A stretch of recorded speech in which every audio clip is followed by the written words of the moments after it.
मोदी शासन 3.0 का पहला बजट पेश हो चुका है। सदन में सत्ता पक्ष की तालियों की थाप के साथ वित्त मंत्री बजट पेश करती रहीं, तो इस दौरान विपक्षी दलों की त्योरियां चढ़ी हुई दिखाई दी।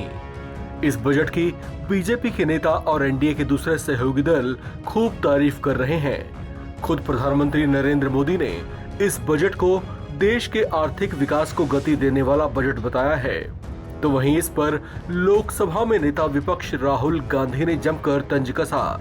राहुल गांधी ने इसे लेकर बाकायदा सोशल मीडिया एक्स पर एक पोस्ट भी की। अपनी इस पोस्ट में राहुल गांधी ने मोदी सरकार के बजट को कुर्सी बचाओ बजट बताकर निशाना साधा है। राहुल गांधी ने इस बजट को सहयोगियों को खुश करने वाला बजट बताया। राहुल गांधी ने कहा कि बजट में अन्य राज्यों की कीमत पर सहयोगियों से खोखले वादे किए गए।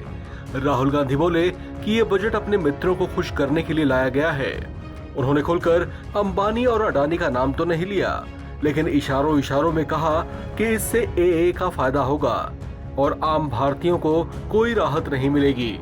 इतना ही नहीं, राहुल गांधी ने इस बजट को कॉपी पेस्ट भी करार दिया है।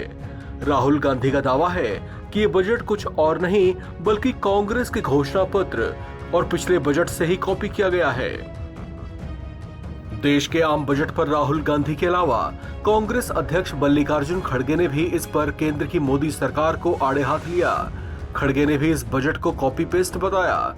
खड़गे ने कहा कि कांग्रेस के न्याय के एजेंडे को सही ढंग से ये लोग कॉपी भी नहीं कर पाए। खड़गे ने तंज कसते हुए इस बजट को मोदी सरकार का नकलची बजट कहा।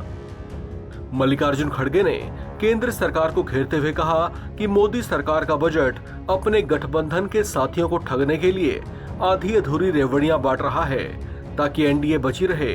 ये देश की तरक्की का नहीं बल्कि मोदी सरकार बचाओ बजट है।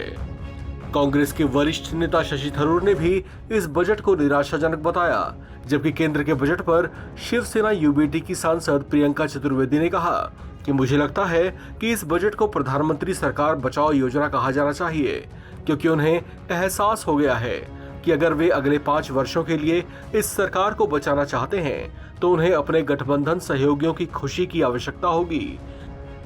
बिहार और आंध्र प्रदेश को विशेष दर्जा देने से इनकार करने के बाद उन्होंने उन्हें धन दिया है। प्रियंका चतुर्वेदी ने कहा कि महाराष्ट्र को केंद्र सरकार जानबूझकर नजरअंदाज कर रही है। ये एक ऐसा राज्य बन गया है जहां आप लगातार पैसे लेते रहते हैं।